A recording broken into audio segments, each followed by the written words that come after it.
Hey everyone, Duke here, and today we are going to talk about how to get Timelost Fatebringer from Master Templar Challenge in Season of the Lost. I made a video last season, but the damage strategies used to complete this challenge are completely different with some buffs, nerfs, and mods that have changed since then. I also have a few new tips and tricks that you can use to make clearing this challenge and getting your shiny new Timelost Fatebringer that much easier. Really quick before we begin, if you're looking to get a Timelost Fatebringer and don't have a team to do it with, I will be doing helps on my stream Wednesday, Thursday, and Saturday evening this week at twitch.tv/dukeiscool. If you're seeing this video later in the season, this challenge will be back during the week of December 21st and the week of January 25th, and I plan on doing helps at least 1 or 2 days each of those weeks as well, so come on by. As I explained in the previous version of this video, the two biggest keys to successfully completing this challenge is having the combination of survival and damage. You can have the greatest damage potential ever, but if you go down, you're outputting 0 damage. But just surviving isn't enough either, as this fight does have a reasonably tight damage check in order to get the clear. Let's talk about classes, mods, and weapon setup to best maximize survival as well as damage. In terms of classes, you're going to want a Well Warlock, a Bubble Titan, and a Stasis Hunter. Outside of whoever is running those 3 classes, the other 3 Guardians are just going to want to do some form of damage, whether that be Nova Bomb, or Thunder Crash, or Golden Gun with Celestial Nighthawk. Whatever class you're running, you're going to want to run one of those 3 if you are not the Well, the Bubble, or the Stasis Hunter. Also, just be sure as a Warlock that you're running Bottom Tree Nova Bomb, so that you don't run Slova Bomb on Top Tree and end up blocking a bunch of people's shots. In terms of mod setup, there are 5 very, very important mods that every single person on your team is going to want to run.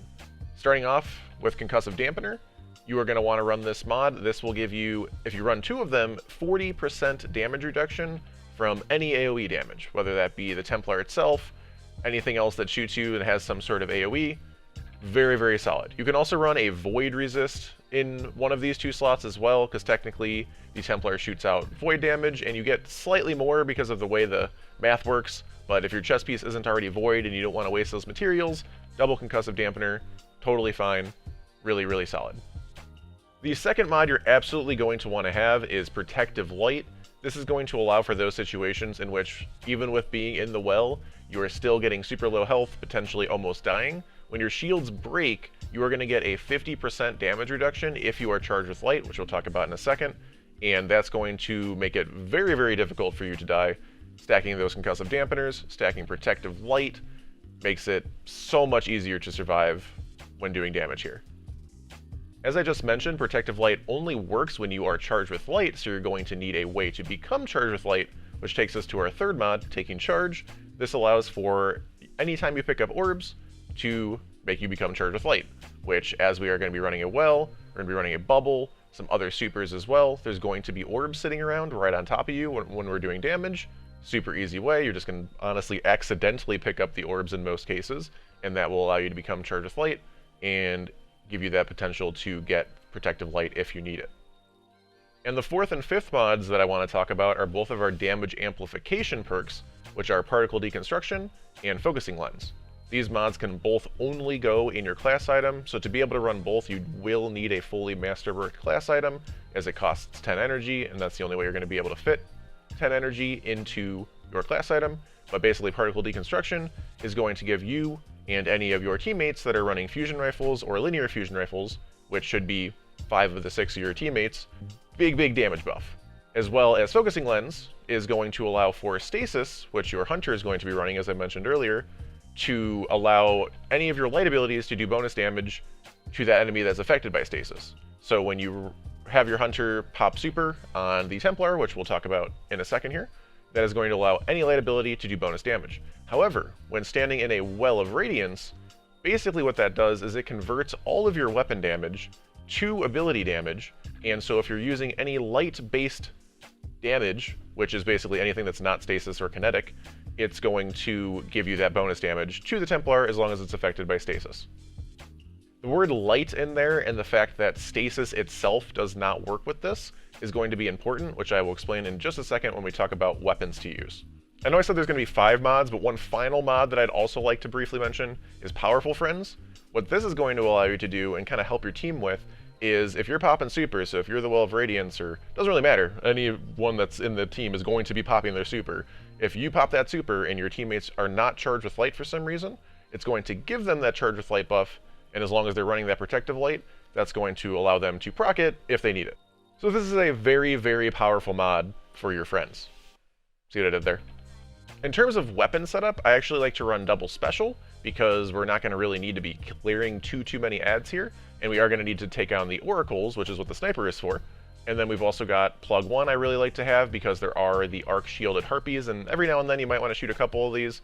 There's a couple situations where you may want that arc break, and with match game in Master Vogue, you need arc to be able to really break those shields. Any fusion rifle can work here. Technically, Cartesian Coordinate could be more damage if you end up needing to use it for actual DPS, but this is very solid. And then finally, in the heavy slot, I really like Sleeper Simulant. Definitely want to have the Catalyst if you can with Sleeper. If you do not have Sleeper, any linear fusion rifle, 1K can work pretty decently. 1K is a little scary, you just don't want to kill yourself with, but any other linear fusion rifle is also going to work well. However, there is one thing to talk about with other linear fusion rifles compared to Sleeper. The 2 main linear fusion rifle heavies that I think most people are going to be looking at are Threaded Needle and Reed's Regret. And I actually happen to have 2 that have the exact same role here with Clown Cartridge and Vorpal. Reed's Regret can actually roll Firing Line, which especially once the Vorpal nerf comes through here in a couple weeks, Firing Line is technically going to be pretty significantly better, 20% versus 10%. However, there is a big deal here in terms of the fact that Reed's is stasis and the fact that, as I mentioned before with Focusing Lens, it makes light abilities do more damage. So since Reed's Regret is stasis, stasis is not a light ability. And so even in a well, it converts that to stasis ability damage, quote unquote, and you do not actually get the Focusing Lens buff when using Reed's Regret. So in this case, if you have the option to use either a Threaded Needle or a Reed's Regret, if you don't have Sleeper or aren't going to use Sleeper or 1K or whatever else, Threaded Needle is going to be pretty significantly better than Reed's Regret. If you only have Reed's Regret and you have nothing else, totally fine.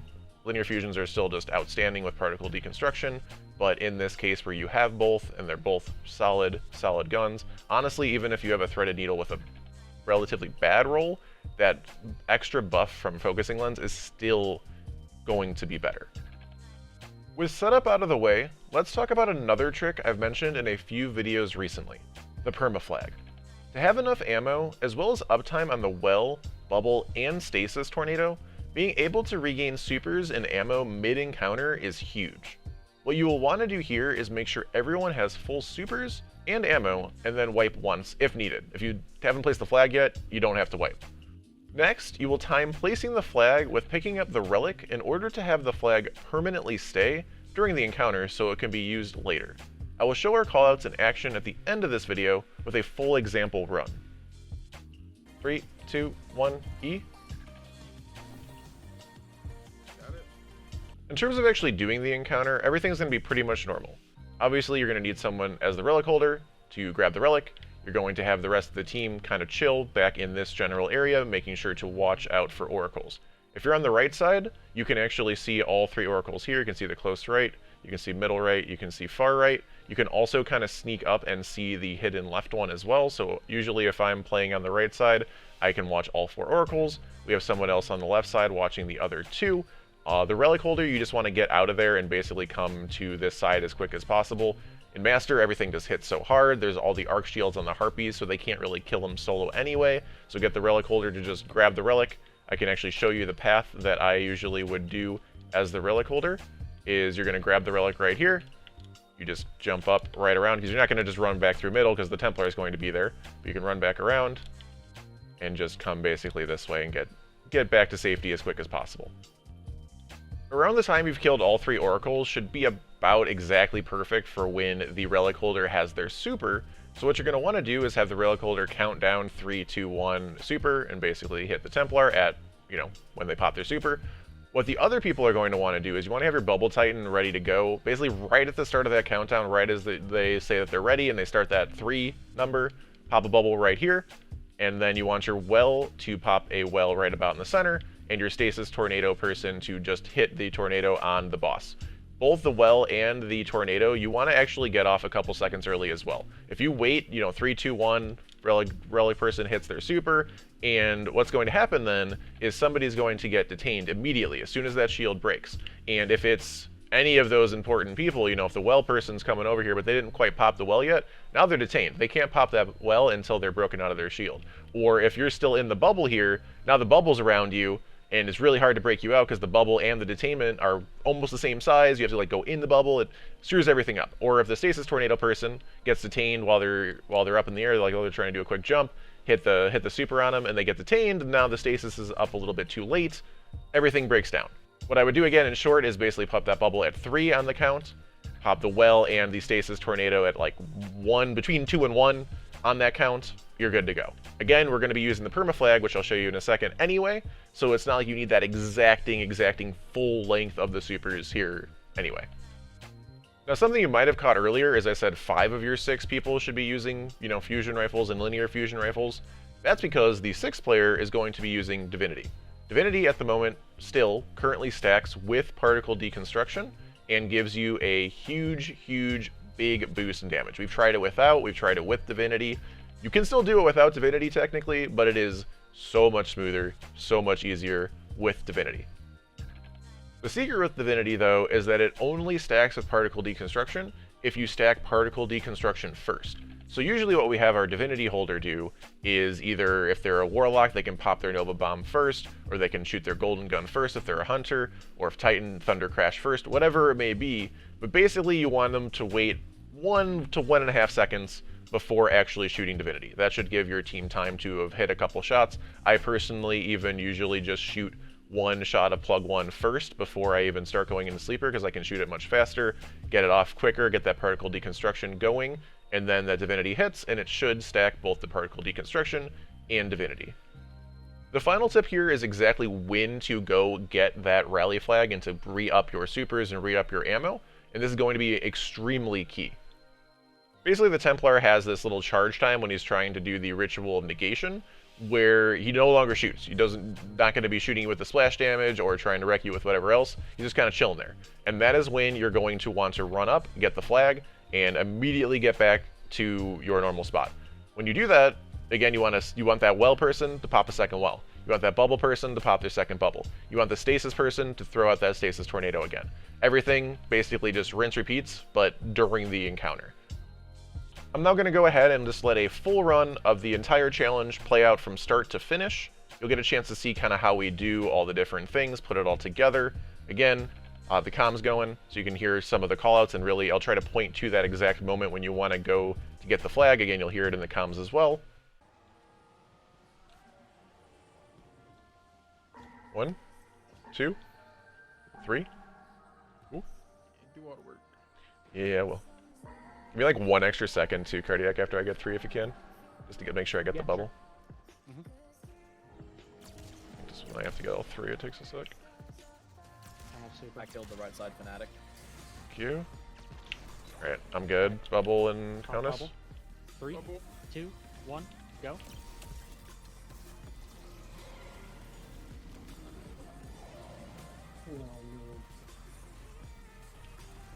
That's better. I am detained on the spot across from you guys, right side. Thank you.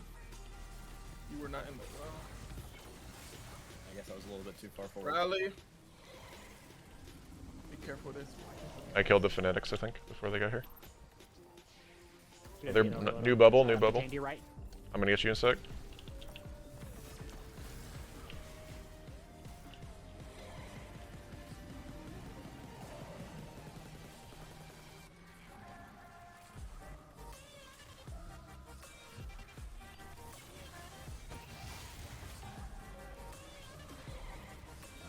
Easy peasy lemon squeeze. Nice. GG's! I hope this updated and detailed guide to Master Templar Challenge was helpful. Don't forget that I will be helping folks on stream this week, and if you have questions, you can ask there or in the comments below. And as always, thank you for watching, and have a wonderful day.